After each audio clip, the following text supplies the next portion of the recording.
बिस्मिल्लाहिर्रहमानिर्रहीम। अस्सलाम वालेकुम नाज़रीन, अवां ॾिसो पिया वॉइस पाकिस्तान। आहियां सुभान खोसो। अॼु असांजे स्टूडियो में उहा शख़्सियत सां गॾु आहे जेके सूबाई वज़ीर बि रहिया, कश्मीर मां MP बि चूंडिया, MNA बि रहिया।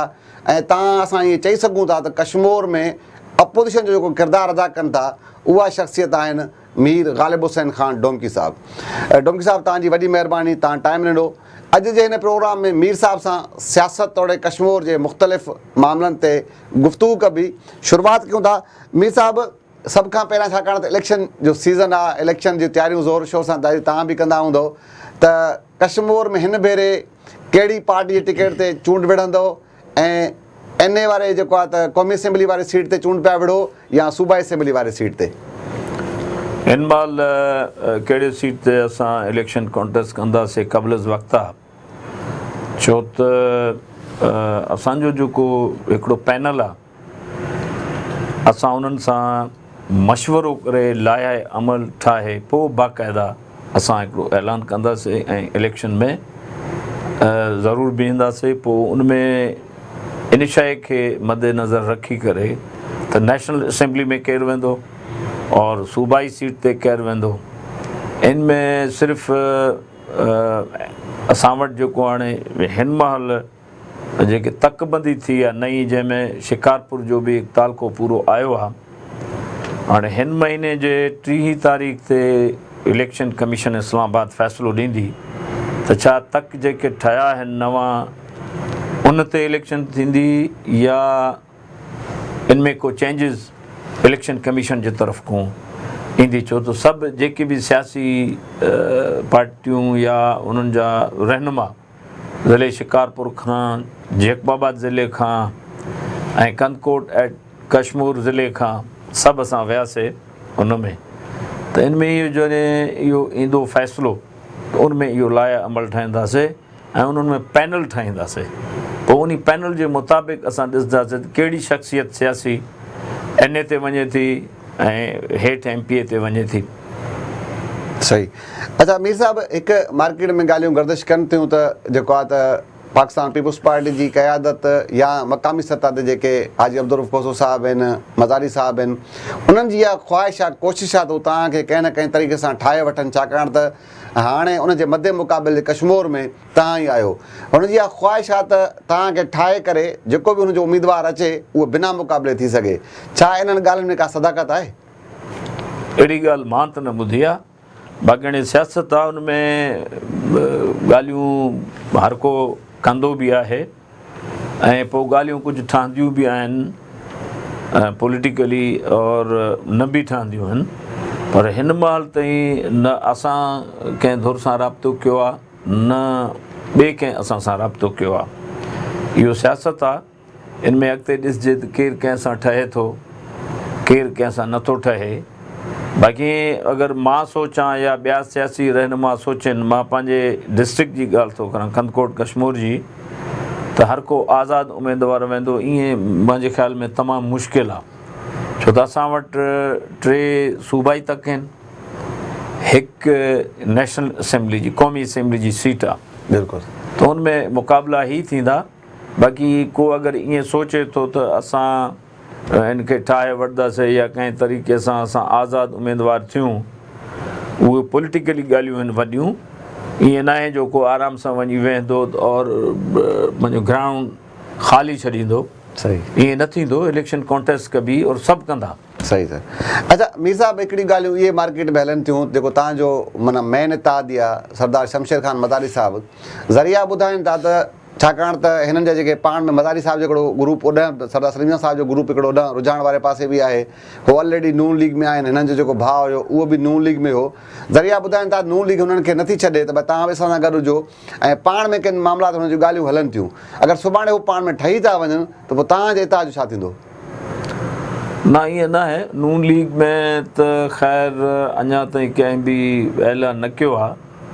असांजे सूबे सिंध में शायदि हिकिड़नि कयो आहे, उहे जीअं हाणे ताज़ो सूबे सिंध में नून लीग जो सूबे सिंध जो सदर थियो आहे बशीर मेमन साहिबु, हिकु वॾो तालीम याफ़्ता ऐं तजुर्बेगार माण्हू आहे, IG थी रहियो आहे। सो ॾिसूं था त उहे केसि ताईं वञनि था, कहिड़े माण्हुनि खे आणनि था नून लीग में सूबे सिंध जे हवाले सां। ऐं नून लीग जो त मूंखे नथो लॻे एतिरो को ख़ासि इहो हुजे। जेके शख़्सियतूं आहिनि सियासी उहे खटाए सघनि थियूं, सही। बाक़ी आम वोट पूरे पाकिस्तान में हिन महिल अगरि आहे त सिर्फ़ु और सिर्फ़ु पाकिस्तान तहरीक इंसाफ़, उहो बि इमरान ख़ान सां आहे। सही ॻाल्हि आहे। बाक़ी ॿिए कंहिंजो सियासी हिन महिल वोट कंहिंजो इमोशनल वोट जेको हुया, जीअं मोहतरमा बेनज़ीर जे वक़्त में पीपल्स पार्टी खे वोट हुया, उहा शइ हाणे सूबे सिंध में न रही आहे। ॾिसजे अॻिते छा थो थिए। बाक़ी नून लीग त जेको सूबो पंजाब खटींदो हो, तक़रीबन मां त ईअं चवां 100% या 80%, उहा नून लीग जी बि पंजाब में एतिरी न रही आहे। ख़ैबर पख्तूनख्वा में बि तव्हां ॾिसो त उते ई पाकिस्तान तहरीक इंसाफ़ आहे। हाणे इलेक्शन कहिड़े तरीक़े सां थिए थी, कीअं थिए थी, इहो वरी जॾहिं इलेक्शन थींदो या इन खां पहिरियों इहो ख़बर पइजी वेंदी। तव्हांजो त को नून लीग वञण जो इरादो न आहे न साईं? न, असांजो त को अहिड़ो इलाजु।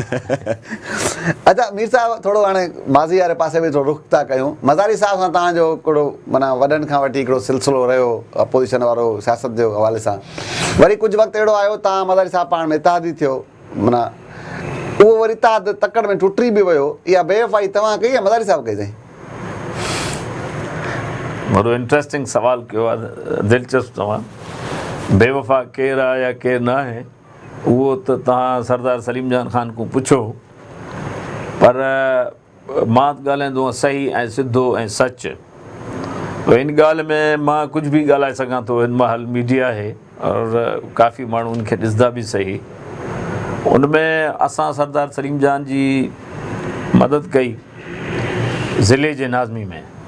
उहो ज़िले जो नाज़िम थियो, उन्हनि पंहिंजी बि वॾी कोशिशि वरिती। उनजो पंहिंजो जो ग्रुप हो उहो बि मिलिया, उनखे वोट मिलिया ऐं असां बि फुल मदद कई।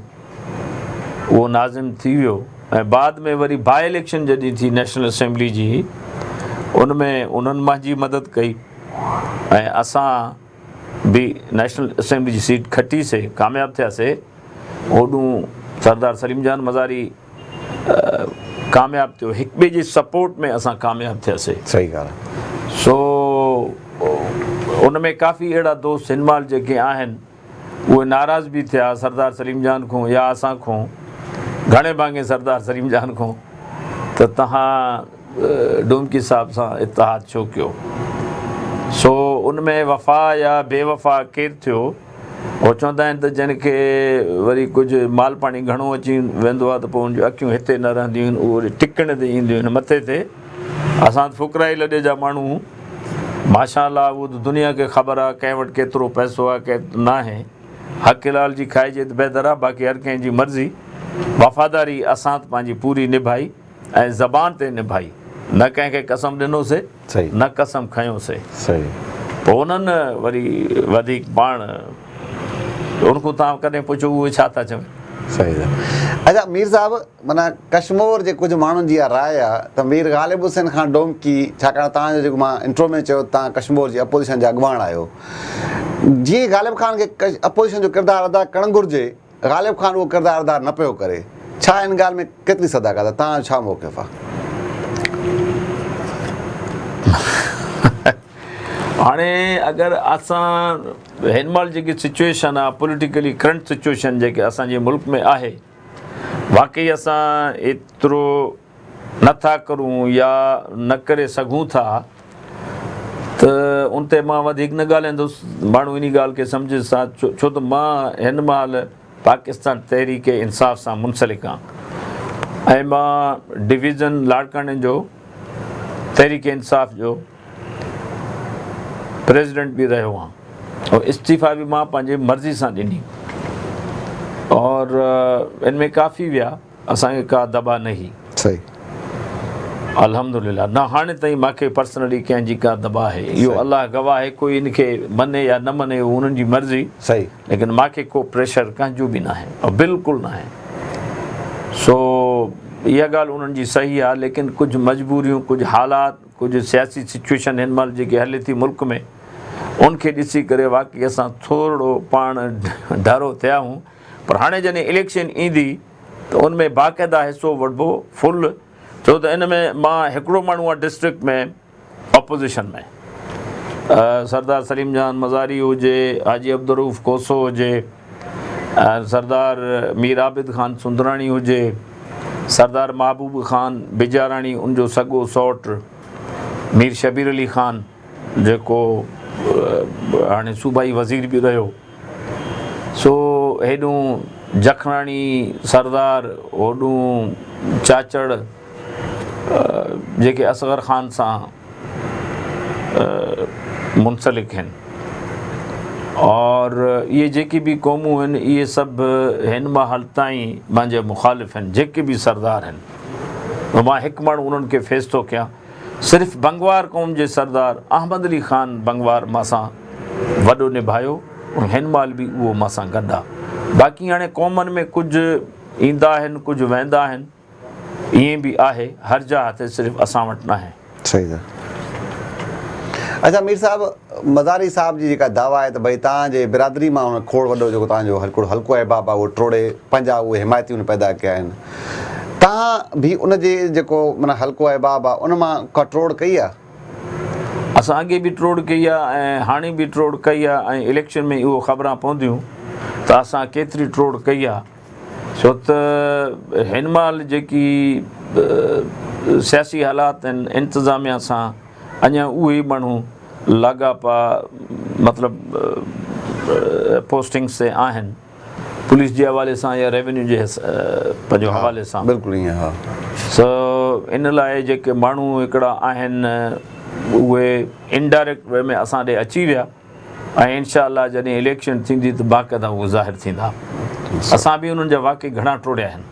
अच्छा मीर साहिबु, चाचड़ बिरादरी जो वोट तव्हांजे 4 में PS 4 में हुयो ऐं गोला बिरादरी जो PS 4 में वोट हुयो, इहो हिन भेरे ॿुधाइनि था त इहो घणो जेको वोट आहे हिननि जो PS 5 में हलियो वियो आहे, इहो इन्हनि बिरादरियुनि जी रज़ामंदी सां वियो आहे या जेके कश्मीर जा सियासी भोतार आहिनि उन्हनि हिननि खे पाण खां परे कयो आहे? इहो मामिलो छा आहे? थोरो इहो त मूंखे हाणे ख़बर न आहे, उहो सियासी भोतारनि खां तव्हां ज़रूरु हिकु ॾींहुं पंहिंजो पुछंदो। बाक़ी आम आवाम जेकी आहे, जेकी असां पंहिंजे ज़िले जी ॻाल्हि था करूं, घणे भाङे मतिलबु 50% जेके मां चवां थो 50 to 60%, 50% या लेस देन 50% जेके आहिनि उहे सरदारनि जे हुन में आहिनि, और उन्हनि वीचारनि खे को फ़र्क़ु न आहे त कोई तक काॾे वञे या काॾे वञे। सही। और उन्हनि खे एतिरो असांजे इलाइक़े में शऊर बि न आहे, तालीम बि न आहे। पर हाणे जेको नौजवान नसल आहे, चाहे कहिड़े बि क़ौम सां तालुक़ु रखे थो, चाहे उहो 8 दर्जा पढ़ियल आहे, 10 दर्जा पढ़ियल आहे, उन्हनि खे शऊर इन लाइ आयो आहे जो कोई जेको सोशल मीडिया आहे, उन्हनि वटि कचे में वञो बि उन्हनि वटि इहे सोशल मीडिया, इहे मोबाइल्स वग़ैरह आहिनि जेके पूरी दुनिया खे ॿुधनि था, माण्हुनि खे ॿुधनि था, शऊर अची वियो आहे उन्हनि खे। अॻियां जेको हुया बुज़ुर्ग उहो जीअं उन्हनि खे जीअं सरदार चवंदा हुआ उहे कंदा हुआ, हाणे बि ईअं आहे पर एतिरो न रहियो आहे। सरदारनि जी पंहिंजे जात ते हर क़ौम इज़त ज़रूरु कंदी आहे, लेकिन जेको नौजवान लिखियलु पढ़ियलु तबिको आहे या बाशऊर तबिको आहे उहो ईअं हाणे इस्तेमालु इनशा अल्लाह इन इलेक्शन में कोन थींदो। अच्छा मीर साहिबु, वॾे अरसे में थोरे अरसे में माना कश्मीर जूं हालतूं ख़राब थियूं, ज़िले जूं बदअमनी, पोइ वरी ऑपरेशन जो फ़ैसिलो थियो आहे। हाणे ऑपरेशन जे हवाले सां बि जेका कानून लागू कंदड़ इदारा आहिनि उन्हनि जो हिकिड़ो पंहिंजो किरदारु आहे उहो अदा कनि पिया। इन सॼे मामले खे तव्हां कीअं था ॾिसो? इन में जॾहिं रेंजर्स खे इहो मिलियो आहे सारो, त उन में जेको रोड आहे शिकारपुर खां वठी असांजो मेन रोड जिते अगवा थींदा, माण्हू फायरिंग में मारींदा बि हुया, हिते त तक़रीबन मां चवां थो त हाणे 98% हिन महिल अमन थी वियो आहे। और रातनि जो बि हाणे गाॾियूं या ट्रकां बसां हलनि थियूं, एतिरे क़दुरु न पर हलनि थियूं। अॻे त का मोटरसाइकिल बि नज़र न ईंदी हुई। सही। इहो अमन त बाक़ाइदा रेंजर जे अचण खां पोइ वाक़ई बहाल थियो आहे। इहो इलाइक़े जो जा माण्हू जेके आहिनि हर हिकु माण्हू खे ख़बर आहे। बाक़ी रही कचे में जेके रहनि था उहे अञा ताईं ओॾे का रेंजर न वई आहे, कुझु ऑपरेशन थिया आहिनि और Aahista Aahista step by step जेकी आहिनि इहे अॻिते वेंदा ऐं कचे में बि वेंदा और उते बि ऑपरेशन था। ॿुधो इहो आहे त उते बि पिकेट्स लॻंदा और जॾहिं रेंजर जा पिकेट लॻी विया बंदनि ते त पोइ इनशा ताला वॾी अमन बहाल वॾो थींदो ऐं माण्हू बि ख़ुशहाल थी वेंदा। अच्छा मीर साहब, आख़िरी सुवालु आहे, कश्मीर जेके सियासतदान आहिनि तव्हां समेत इन्हनि में जेको आहे त ख़ासि तौर सहाफ़ती जेका माना उन्हनि जे लाइ हक़ में कुझु थी वञे त ॾाढो सुठो लॻंदो आहे। ऐं अगरि हीअं थो थिए थोरो माना कंहिं सहाफ़ी जो तज़ इहो बर्दाश्त खणी सवली सिंधी में चऊं, कश्मीर सियासतदान में छो न आहे? मां में त बर्दाश्त आहे। मां अॼु ताईं तव्हां साफ़िन खां अहिड़ी ॻाल्हि ई न पुछे जो मां कावड़ अचे। बाक़ी हाणे ॾिसो न हर तबिके में त हिकिड़ा माण्हू सही बि हूंदा आहिनि, हिकिड़ा न बि हूंदा आहिनि, त हुन में ईअं त आहे ऐं ईअं रहंदो। चाहे सियासतदान हुजे, चाहे बैरोक्रेट हुजे, चाहे कंहिं बि शोबे सां तालुक़ रखंदड़ पूरे मुल्क में को इंसान हुजे, कावड़ दर कंहिंखे ईंदी आहे ग़लति ॻाल्हि ते। अगरि मां को ग़लति ॻाल्हि करां साफ़िन खे कावड़ ईंदी। अगरि साफ़ी को अहिड़ा सहाफ़ी जेको वन साइडेड थी करे क्वेश्चनिंग करनि, सवाल जवाब करनि, त मां त सम्झी वेंदुमि त हे मूंखे छा थो चवे, छो थो चवे, कंहिंजे ज़बान थो ॻाल्हाए, त उनमें पोइ थोरी कावड़ ईंदी आहे। उनमें तव्हां बि माइंड न कंदा कयो। वॾी महिरबानी मीर साहब। तव्हां जी नाज़रीन, तव्हां जेको आहे त अॻूणे सूबाई वज़ीर मीर ग़ालिब हुसैन ख़ान डोमकी जी गुफ़्तगू ॿुधी आहे। हुननि जो चवणु आहे त हिन भेरे हू हिकु भेरो ॿीहर कश्मीर में जीअं ऑपोजिशन जो किरदारु अदा कनि पिया, ईअं ई कंदा रहंदा ऐं इन सां गॾु गॾु जेके आहे चूंडनि वारो सिलसिलो आहे उन में जेके उन्हनि जा इतिहादी आहिनि उन्हनि सां सलाह मशवरे खां पोइ कहिड़ी सीट ते इहो त कन्फर्म आहे त उहे इलेक्शन ज़रूरु विढ़ंदा, पर कहिड़े तक ते कहिड़ो हुननि जो जेको दोस्त आहे उहो बीहंदो, इहो फ़ैसिलो अञा हिननि न कयो आहे। अॼु ॾींदा इजाज़त, सुभाणे वरी कंहिं ॿिए इशू कंहिं ॿिए मामले में मुलाक़ात थींदी। अला भाई।